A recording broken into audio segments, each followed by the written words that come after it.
Good morning, good afternoon, good evening, wherever you are. Welcome to another edition of the Sports Hour on Love Bay Afrobeats Music Talk Radio. With you, as usual, is Ingle and Manali. And Manali, we're both at different parts of the world at the moment, but covering interesting cricket because we're both covering T20, T10 cricket, now T20. I actually had a meeting last night and my mind was in T20 mode when I was speaking, but then the T10 is so different. And I saw some highlights of one of your games yesterday, and a team getting bowled out in T10. That's not nice. No, it's not, is it? But yes, good morning to everyone. And it's an adjustment to this whole T10 format. I feel like the game has finished before it even starts at times. Mm-hmm. And um, we had a pretty exciting game yesterday. I mean, at least the atmosphere and everything was quite lovely. Yeah, I watched the highlights. I didn't see the full game. I watched the highlights, and the atmosphere was pretty good. Decent crowd, and Mhm. um, I saw Aaron Johnson had a good day. I mean, he looks like now he's retired and he announced his retirement. He looks like he's in his best form and probably need to come out of retirement. I'm so happy for him. We Mhm. had a brief chat before the game as well, and I was like, listen, just keep your eye on the ball. Nothing else matters. And I'm ecstatic that he got some runs yesterday. It's the first game of the series. You want to start off well. You've just announced international retirement. And, what do they do after they announce international retirement? They play a lot of franchise cricket. So you kind of need some Mhm. runs to be able to do that. But Yes. we did have a couple of legends in house as well yesterday between Brian Lara and Sachin Tendulkar. Hmm. I'm sure that had a big impact on the crowd as well. Definitely, when you have names like Sachin and Brian, you'll have them coming in droves. And I saw Brian. I don't know if he was part of the commentary team, but I saw you and him and someone else on the field doing an interview. But is he part of the commentary team or was it just an interview? No, so he's one of, I suppose, the brand ambassadors for Mm. the tournament. So we brought him in for a quick interview uh, during our pregame show, but they also had a gala the night before, just honoring the both legends there. So it's been quite nice. The gala was a sold out event as well. In a way, you want to see some of these legends involved. We don't see the likes of Sachin and Brian Lara doing commentary or even coaching, but they act as mentors in so many tournaments, and that for juniors coming up through the system is invaluable. Yeah, that's great because, yeah, I mean, it's like the NCL, you've got Brian and Sachin there, and here in Vancouver for the Super 60, you're going to have Yuvraj Singh. So some big names around at these tournaments. And as you said, they're mentors. Basically, they're not doing a lot of coaching or commentary, but they're there given as ambassadors to the tournaments. And their name says a lot. So yeah, it's going to be some good cricket. But as I said, I watched the highlights yesterday. Aaron looked pretty good. Good win for his team. Is it a couple of games that hits the Dallas Lone Stars beat Yes, the Atlanta Kings? Atlantic Kings. I'm looking at. I didn't see the score sheet. I can see the results, a write up, but for some reason it has everybody as zero, and you look at the scorecard for some reason. I think So they're still working on getting all of that updated and ready to mm, go. But there's something that Brian Lara said yesterday in that interview that really hit home for me because I think we've had this discussion a few times as well mm, with cricket and what it's becoming, especially in the shorter formats. And he said, what I really enjoy is the contest between bat and ball. right, And it's nice to see the fours and sixes, but you want to see that competition. And I know we've had this discussion yeah. quite often, and I'm glad he and other people see it that way as well. It's going to be interesting here in Vancouver because I went to the stadium yesterday and miss hits are gonna if you hit miss hits even straight, it's gonna go for six. Though square boundaries are pretty good, the Yeah. normal size, but straight because it's an indoor stadium mainly for soccer, football, American type sports, and it's gonna be very interesting to see because how the bowlers go. Because I can see teams getting 160 if they play well. It's gonna depend on the drop in pitch though, because it's so interesting. I'm very curious to see how the pitch is gonna play because got there yesterday. They're preparing for CFL game today, Oh, and wow. and then tomorrow it changes over to a soccer league game, national national soccer league So game, when does the drop-in and pitch then get put in? the preparation for the cricket is Monday morning Oh my goodness. to be ready for Wednesday Wait, you evening. know what So I you got find? 48 hours. Some of these stadiums are so well equipped to make those quick changes. I mean, well, I just looked at them yesterday working, and it's just the team is just so on point as what they're doing. It's like they do it every day, so they Yeah. know. I spoke to one of the guys. He said, "Ah, don't worry, everything will be in place and be We ready do this for in our it." sleep. Yeah, He said you have the stadium from Monday, games on Wednesday, you'll be more than ready. With the drop-in pitches there, it's ready to go in, and yeah, it's going to be amazing though. It's although it's not the normal as you like for the boundaries, the straight boundaries are shot, but um, it's going to test the skills of the bowlers who maybe be able to force the batters to play square the wicket, Yeah. and that's going to be something that we have to look at and see what happens there. Yeah. And I mean, where's the drop-in pitch from? The one that's come there. My understanding it could have been the ones from the World Cup. Okay. Oh wow, Yeah. those pitches have got some good mileage in them, haven't they? Yes, they have. But the good thing is you can prepare the pitches while they're there, and then you get them in, and they've got some good mileage. And by now they should have settled after a whole year, Yeah. and should be playing better than they did in New York. So Yeah, I'd yeah, be it's good. really keen to see how the bowlers go because even here at NCL, the boundaries are decent. They're a bit on the smaller side, but decent enough. Hmm. It's the pitch though that's having the biggest say in that. And we saw in that first innings, the spinners had completely rattled through the batting lineup for Atlanta Kings. And Mm, I mean, credit to Aaron Johnson because he looked like he was batting on a different surface yesterday. yes, he And looked good. confidence does wonders, doesn't it? Hmm. He looks relaxed actually. So maybe the weight of playing international cricket is off his shoulder, and he just looks like he's enjoying himself. So. And he did Like, say that. He said, I'm back to having fun with my cricket. I'm not mm. stressed about it. I'm not nervous about it. I'm just having fun. And it shows on the field. Yeah, that's so good for him. And I hope he continues having a good tournament.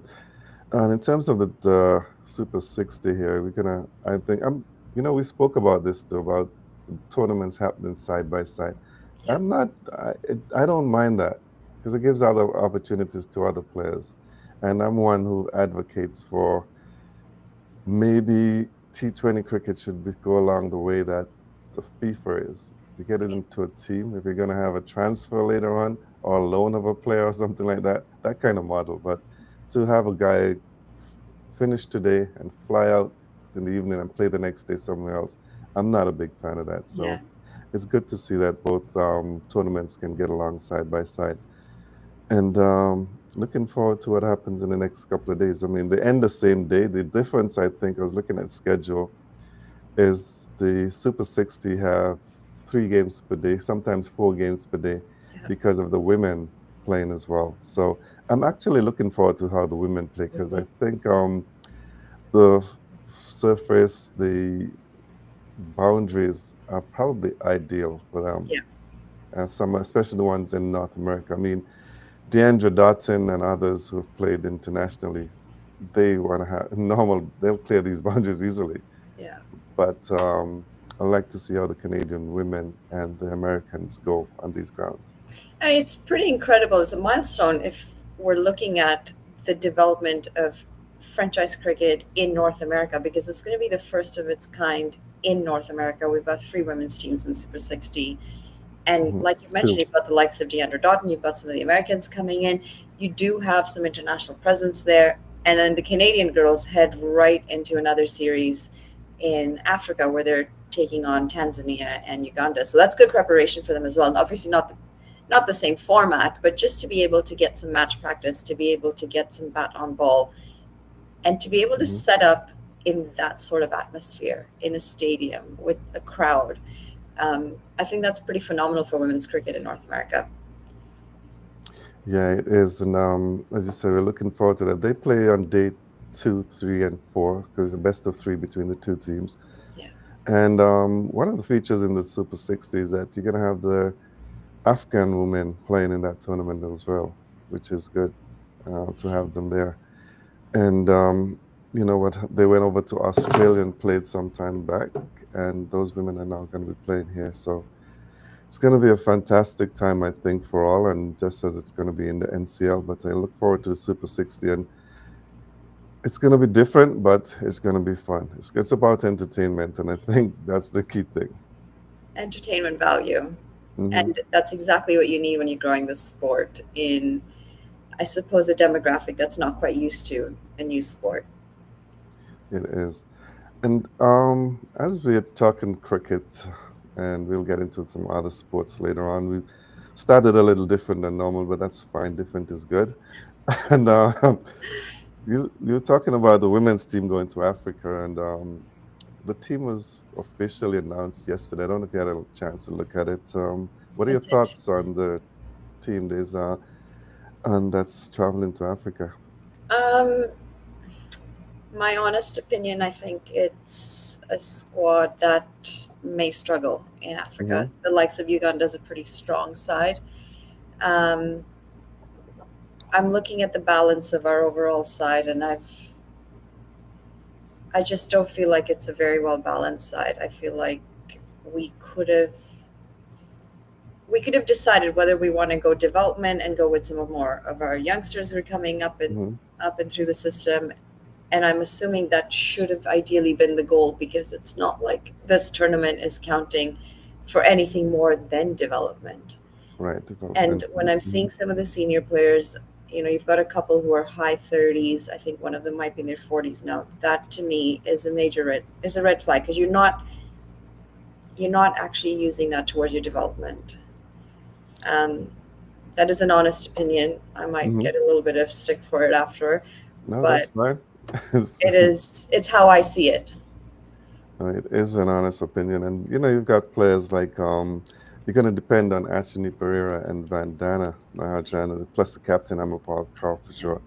Manat Hundal, she's coming off of an injury, so hopefully she'll be back at her 100% by the time that tour comes around. yeah, And it's going to be important for the development of players like Rajput, and as you said, there are a few players that you thought who were getting there up in age that would not be there, but I guess they're trying to, Cricket Canada is trying to also win some games to get points, but it's going to be a tough tour because these two teams are pretty good teams. yeah. And And we've seen Uganda come up the ranks very quickly, whether it's men's or women's. So if we're looking for wins, again, I still feel like you can achieve that by giving a little bit more confidence to your youngsters. And we do have some decent youngsters who are coming up and through the system right now. mm, Um, my concern with the likes of Rabi, the likes of Mannath, is they are still considered youngsters in the team, but we can't ignore the fact that they've been part of the setup for quite some time now. not a word, yeah. And we've done something very similar with Achni Pereira, Miriam Coker when she was playing. They've been part of the setup for a while, but we continue to consider them as youngsters. Hmm. And I think that's where we've gone wrong with managing those players. Yes, they might be young in age, but if they've had the experience out in the middle for as long as they've had, then it's time to start giving them those responsibilities and giving them the accountability of potentially considering themselves as senior players. Because it's not an age thing, it's an experience thing at the end of the day. I think over the years we might have mismanaged Achni Pereira because I feel like she would have been really good captaincy material had we started that a little bit earlier with her. Just yesterday, actually, I was having lunch with someone here, and they asked me that question: Why isn't Ashley Pereira captain? And you just said it is like we may not have managed her the way we should have. Yeah, Um, but she would be good leadership. I just said she's young, but she's been yeah, playing for a while, yeah, so she would probably be perfect to be leading the team, and yeah. a lot is going to be expected of her for sure. Yeah, In and the this thing group. that stands out for me with her is her understanding and how well she reads the game. Hmm. She's someone who's come up through the local system. She's played a lot of junior boys cricket. She's continued to play cricket and other sports, so she's fit, she's athletic, and you cannot replace the experience and the mental aspect of how she reads the game. To me, Yeah, that's where she stands out.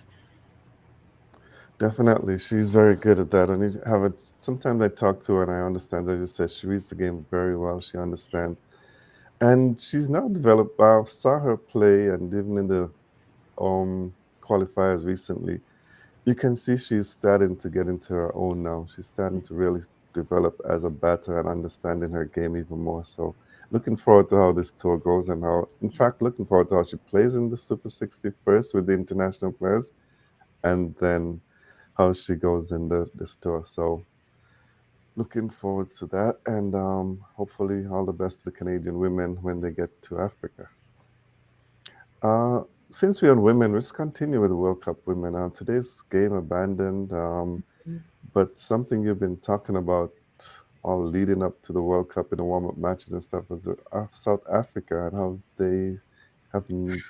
I don't know. Yesterday's game was terrible, 69 all out.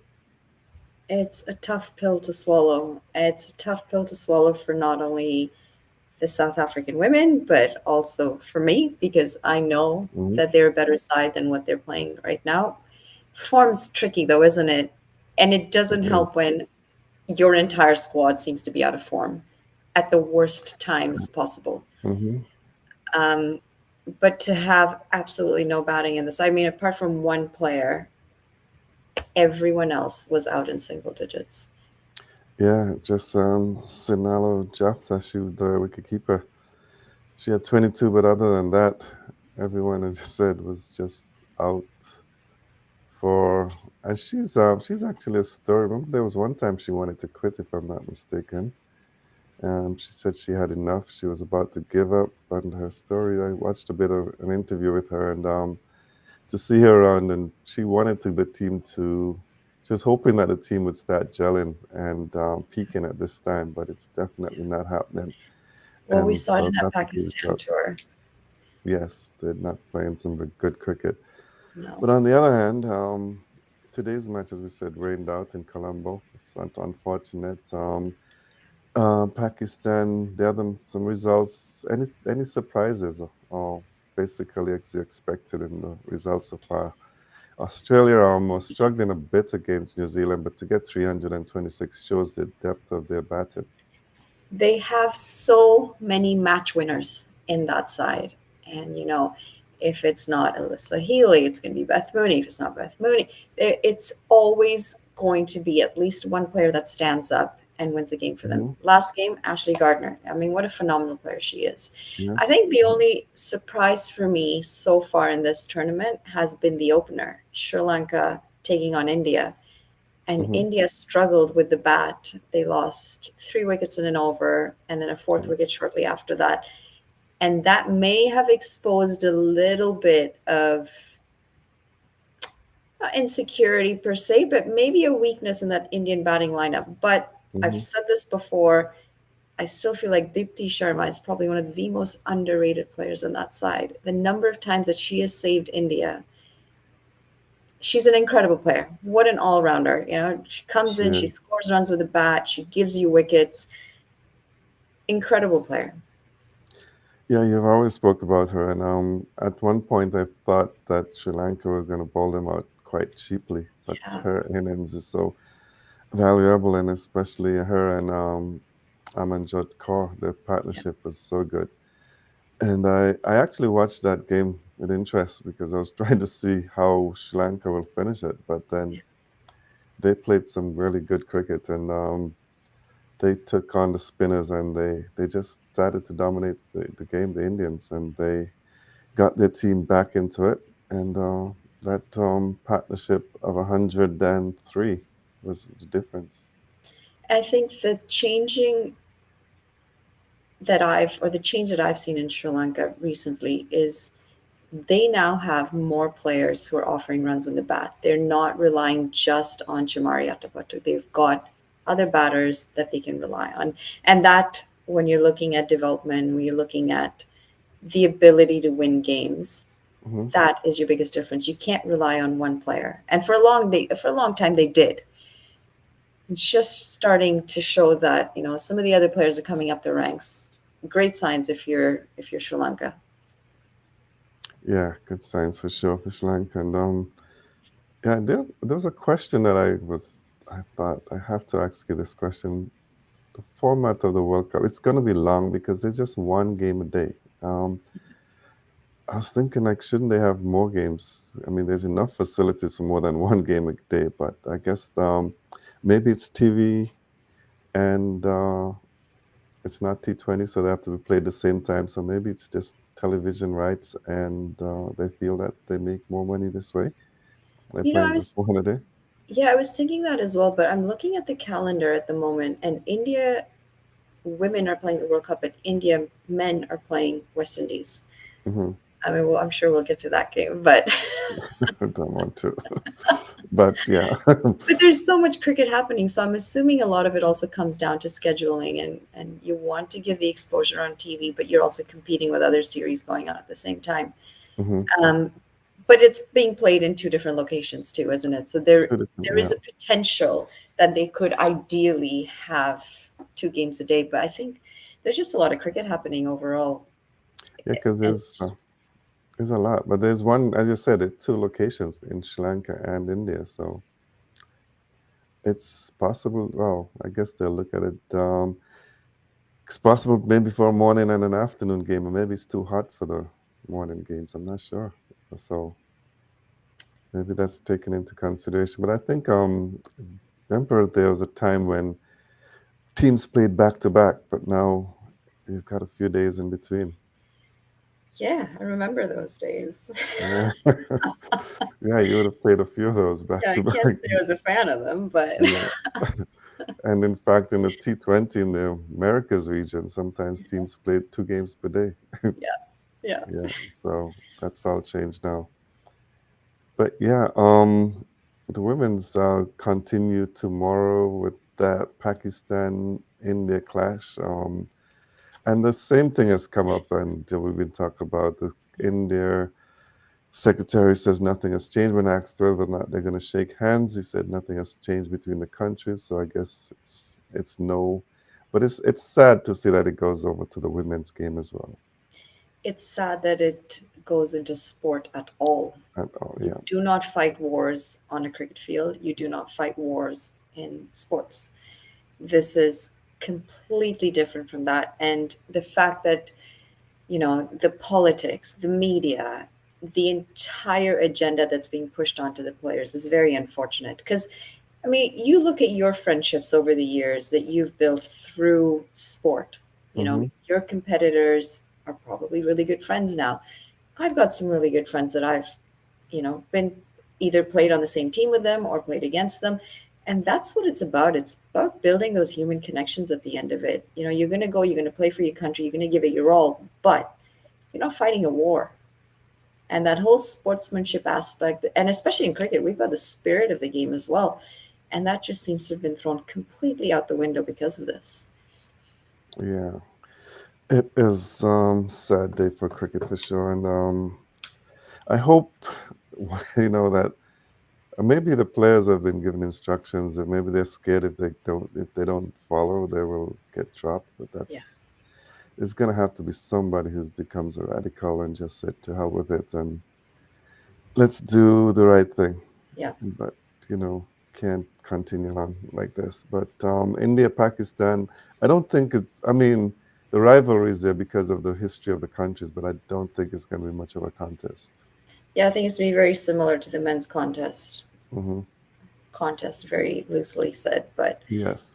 um, I think India should be able to win the game pretty convincingly. I mean, Pakistan does have a couple of decent players as well, but there's just a lot more depth in that Indian side. They've been playing a really good brand of cricket against some really top sides. They have, and definitely, it's gonna be. I think it's gonna be once the game plays. There's no rain. It's gonna be one sided. Yeah. So we'll follow that and give you some updates as the tournament. It's a long tournament, so we have a few weeks to talk about Women's Cricket World Cup. Definitely, for sure. You're listening to the Sports Hour with England Manali on Love Bay Afrobeats Music Talk Radio. Manali, you mentioned it a while ago. I think we can't get by it, but West Indies versus India. West Indies. I'm not surprised. Disappointed, but not surprised because West Indies. I think the first mistake they made is going back. You can't be playing CPL and then goes to this kind of tournaments right away. Practice alone without any warm up matches, that's a no no for me. And I think it didn't make any sense. But You know, the I planners feel know like better than I do.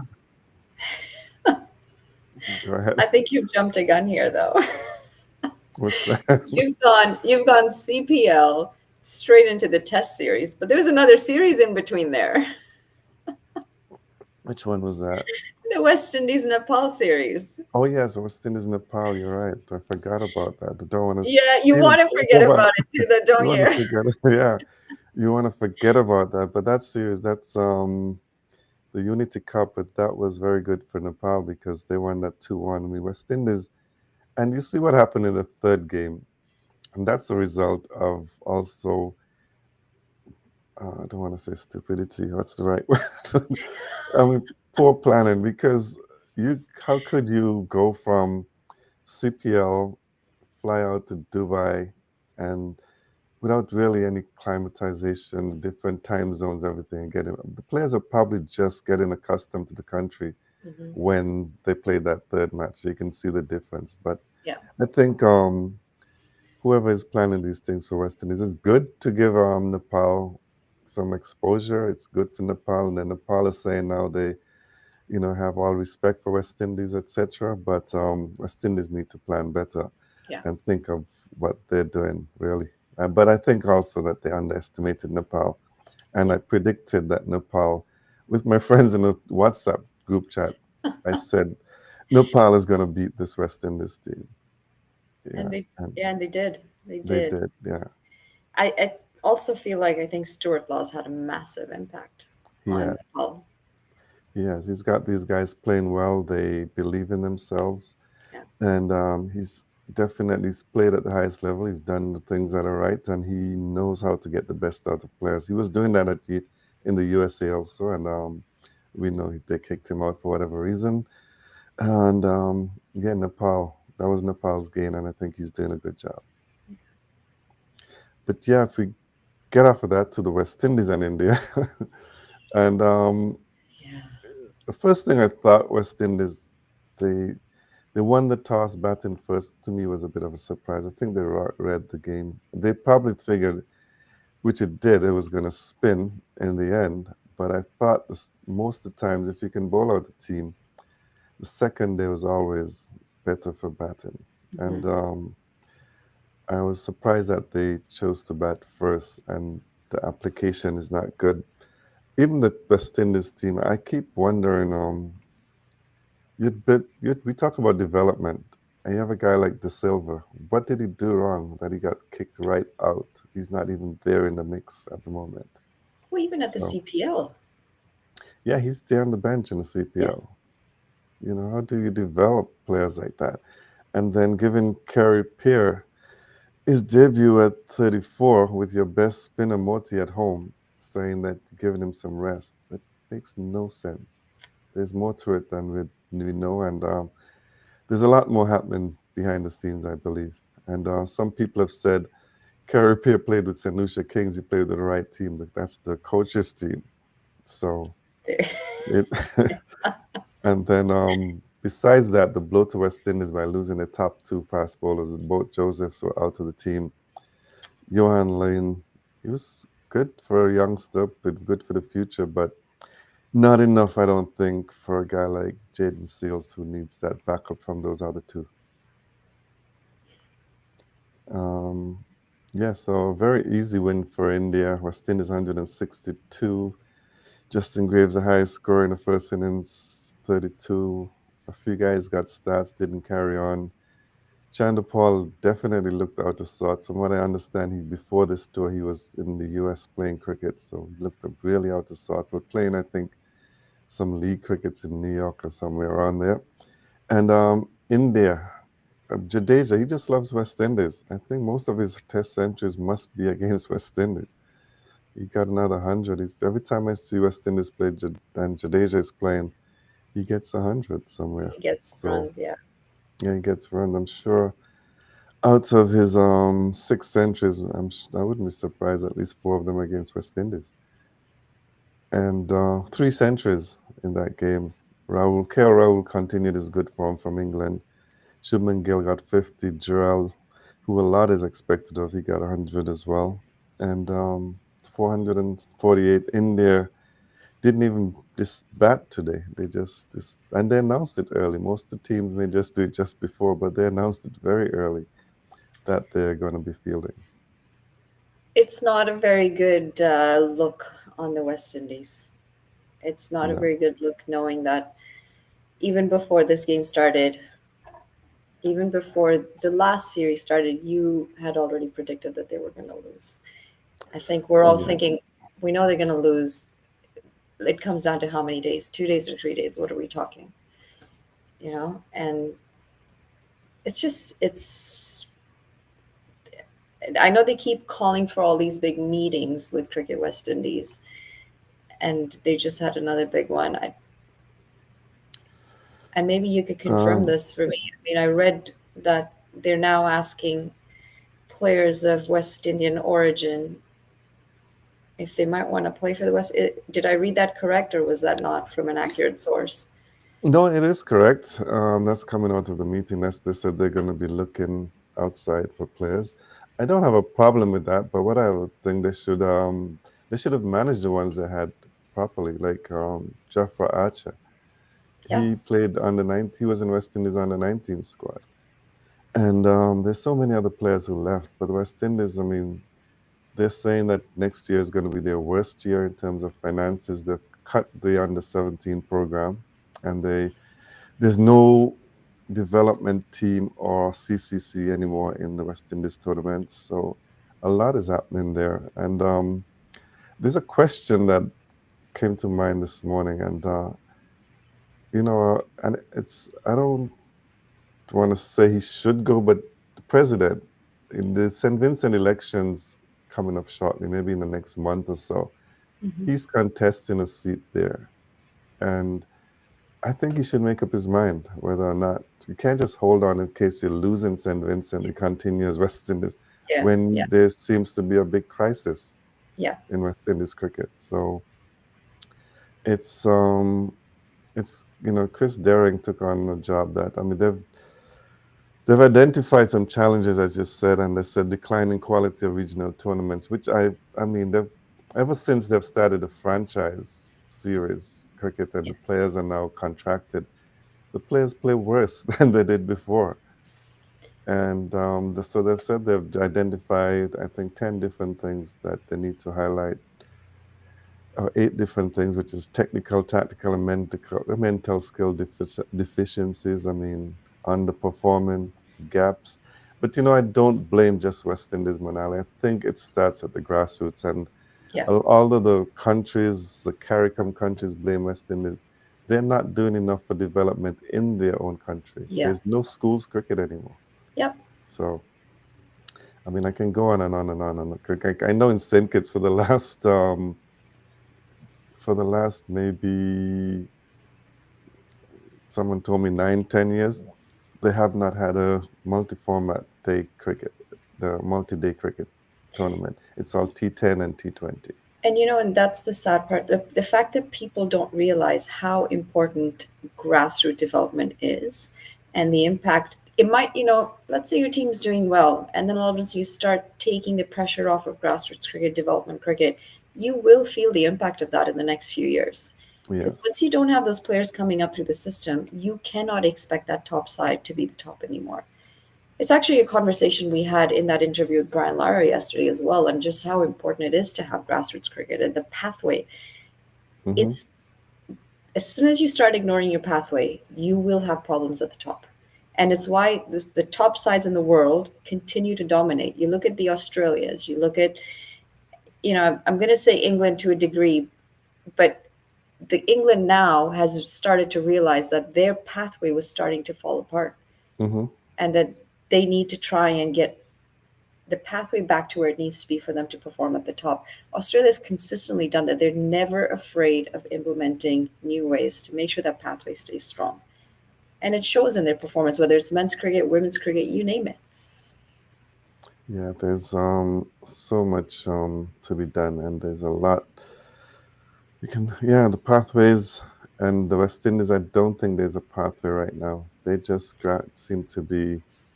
I mean, if you look at it, they're talking about academy and stuff like that. The academy is not the way. Is you need to have those grassroots. If you're going to do academies, do them in the different countries. You got Yeah, all the 16 or whatever number of countries make up the West Indies. yeah, And if they continue like that, you're going to get more and more calls to dismantle the West Indies and have them play as individual countries. And that will even make it worse for yeah. players from the Caribbean region. But So, I'll ask you your opinion on this too. mhm, So we're talking about the path, we're talking about the grassroots development. In my opinion, mhm. I think the coaching plays a big role in that as well. So we can say, yeah, we've got the programs in place, but if you don't have the correct coaching, if you don't have decent coaches in that pathway, it still falls apart. And you've been around the development of Canadian sport for a very long time. You've seen where we are doing well and where we're lacking. And I know we've had this conversation off air a few times, but when we're talking about grassroots development, we're talking about our junior pathway programs, the caliber of your coaches is just as important as that pathway.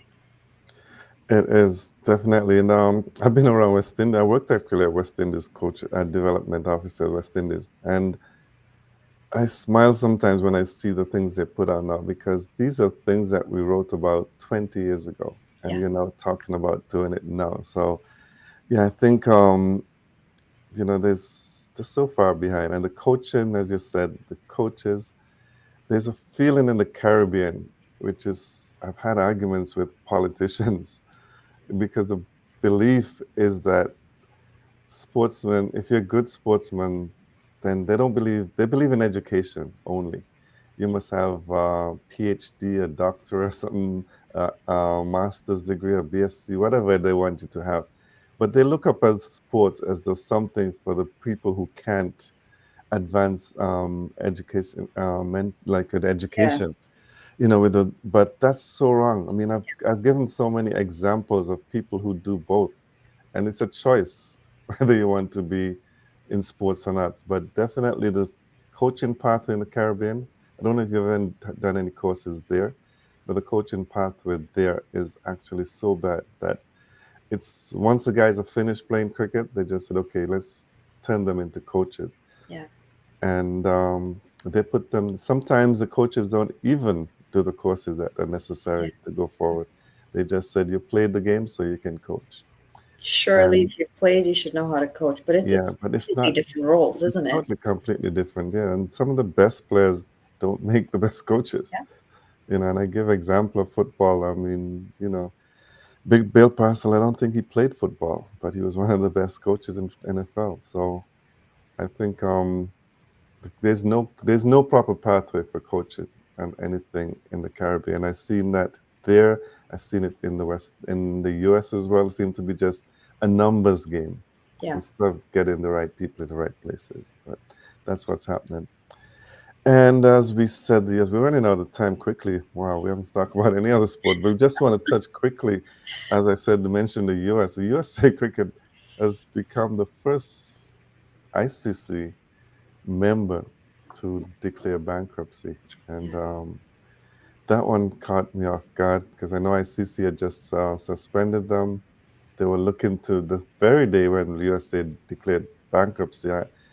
I heard that the ICC was about to announce a panel to r- take over USA cricket for the next 3 years. But then now that that didn't happen after the announcement, and it happened according to the reports, 18 minutes before the hearing with Ace, that they announced their bankruptcy. And I don't know where it goes from here. What do you think? I was going to ask you where it goes from here. I I mean, don't at the end know. of the day, we know that the ICC needs to get in, They and do. the ICC would need to get in until the Olympics is completed because they want to make sure that the Olympics, the cricket returning to the Olympics, goes off without a hitch. And we're talking a whole stadium that needs to be built. We're talking Hmm. logistics. We're talking meeting IOC requirements, whether it's on the board, whether it's other requirements off the board. There's so much that needs to be done when we're talking about joining the Olympics. Yeah, there's a lot to be done. And I think there's a series that's coming up in the USA, in UAE pretty soon. Yeah. So sometime later this month. So I'm just gonna sit back and look and see what happens and see because does that give them the authority now to continue the board? But I understand that from the reports that I saw, from what I read, is that four members walked out of the meeting. So, but they still went through and did the bankruptcy. So But I don't understand what that means and how the board's been suspended.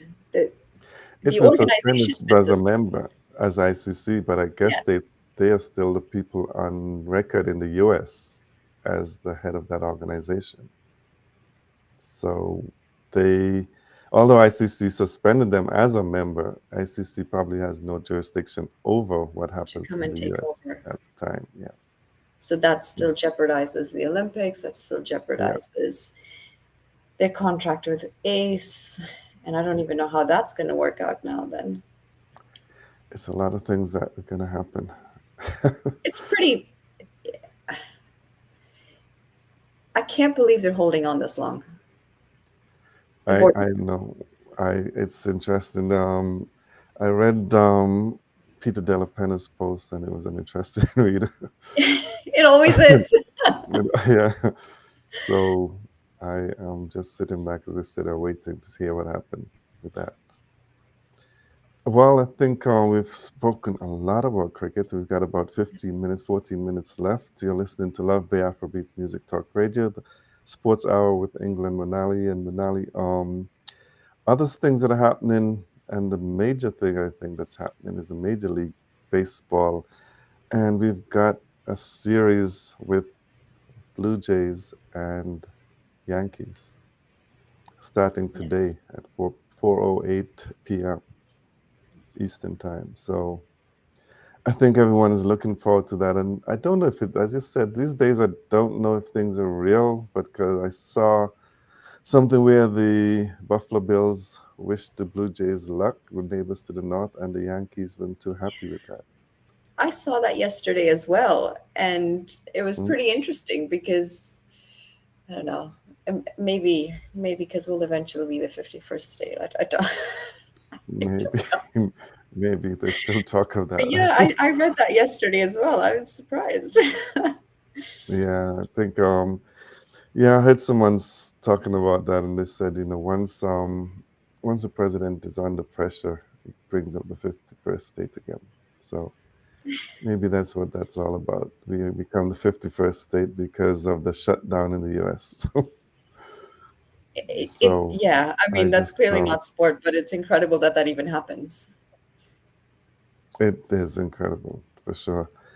But some number of games on today in the major league, starting of I guess the journey to the World Series. You've got Mhm. Chicago, Milwaukee, New York, and Toronto, which all of us will be looking at. LA and Philly, Detroit and Seattle, those matches today. So a lot of baseball on today. And I actually watched, I'm not too disappointed that Boston not playing the Blue Jays because I think the Blue Jays are Yankees than they are when they play Boston. So it's not a bad thing for Blue Jays to get into that series. But everybody, I'm sure the stadium will be packed. We've got home field advantage, so I'm sure it's sold out. And they probably have some viewing in some of the different places as well. So all the sports bars in Toronto will be so happy for this Will be series. packed. Yeah. Well, it's And finally something that we can look forward to are you again, rooting isn't for it? the Blue Jays or the Yankees? Is that a question? I said, are you rooting for the Blue? Yeah, I can't believe you're asking that. we can't say the Yankees. For sure. Definitely not. Well, one No, of you us have put to be. no. Both of us can't be on the same side. But I guess we are. Uh, In this case, we have no choice. We have no it's hard. choice. Yeah, there's some But national pride on the but I line. think well, it seems like my connection keeps going in and out. But yeah, and we have to be on the same side this time for sure, because no way any of us can go for the Yankees. Quickly onto Formula One. Um, they just had the qualifyings and Russell at the surprise Mercedes on the pole in Singapore. George Russell over Mhm. Max Verstappen. And then you have Hamilton and Leclerc in sixth and seventh. And I don't even take anything from this anymore because the drivers are so good. McLaren was a team to beat earlier in the season, but for some reason I don't know how the cars get worse. Or the others maybe get some better. I don't know what it is. And they talk sometimes about the track, but I thought McLaren was going to just run away with it this season. But for some reason, the last few weeks they've been having a rough time. We've But also in spoken terms about the of heat in Singapore too, right? the what's that? And they've also had a big discussion about the heat factor in Singapore. Yes, the heat. Yes, for sure. And that's going to be part of it. And um, it's just so many little things when it comes to driving. Sometimes there's actually some people that I talked to, and they said, you know what, car racing is not a sport, but it is considered a sport. So I don't know why they say it's not a sport. You know, I would really disagree with those people because the amount of G forces that your body is going through in these cars, Hmm. these players, or I'm going to call them players, I suppose, these athletes are training like athletes because their They body are. is going through some massive forces in that car. And it's such a mental thing too, isn't it? Your reaction Hmm. time's incredible. We've seen those clips on the internet too of testing reaction times of race car Yes, drivers, and it's pretty incredible. definitely very incredible for sure. And some, yeah, so it is a sport, but some people just want to be opposite to whatever others say. So that's what it is. But George Russell getting the pole. This is his first pole since Montreal, and he won that one. So maybe he will win, but he's going to have some serious challenges from the likes of Verstappen and Piastri, who's in third. But his Mercedes partner is in fourth, Antonelli. So the top five spots are basically Mercedes, one Red Bull, and and McLaren. The other Red Bull is actually way down. I mean, it's just kind of surprising this year. They're not up there like they did before. So again, it also brings into question things like questioning the same company, same more or less the same mechanics, but then the Mhm. cars perform different. Yeah. So I guess the setup for the driver's request is different. So all those things are taken into consideration. In terms of soccer, last week was not good week for my team, Chelsea. They've dropped down to ninth position. I don't know. Maybe I should stop watching them. It's just such a surprise and disappointment when you think that they've got a good team. You're talking about this is the year they started off well, but then they've gone back to their old self and losing matches. In terms of today's games, Spurs, the early game, beat Leeds United. Hmm. Halftime at all the other games now, Arsenal 1-0 over West Ham, Manchester United 2-0 over Sunderland. And the late game is Chelsea Liverpool. Liverpool currently top of the table. I can't see Chelsea beating Liverpool. Well, Arsenal's gone to the top of the table, but Liverpool has a game in hand. Arsenal 16 points. Liverpool has got 6 games with 15 points. So still, I don't think Liverpool, Chelsea will have a chance at, this afternoon with Liverpool. In terms of the women side, Manchester City actually stopped the winning streak of Chelsea women, and they had a tie in the last game that they played. But Chelsea still topped the table in the women's division there. So, and I expect Chelsea to repeat again in Hmm. the women's on the women's side, not the men's. So, You almost sound like you've given up on the men's side. I basically, yeah, I could say, I can almost say that it's going to be tough for them to. It's going to be tough for them to come back and win matches on the, yeah. So Not like a true Leafs fan. You have to believe. no, the Leafs is totally different. Toronto is just diehard Leafs, no matter. And every year we just come back and say this is the year. Although we know there's no chance, we just say this is the year. But we just love our Leafs in Toronto. Definitely love our Leafs in the area. And I think most of the teams in the different countries are the same, in the different provinces are the same. Because you come here to Vancouver, they talk about the Canucks and everyone. But yeah, I think we're just about running out of time, Monali. Any other sports you want to touch on before we just get off in the air? What else did I have? We've spoken. I, maybe you can go over football. I haven't really followed much, but I haven't done I followed a lot of NFL since I got here, but saw the couple of games on yesterday. It the was Thursday night, 49ers and Rams. Thursday night football. Yeah.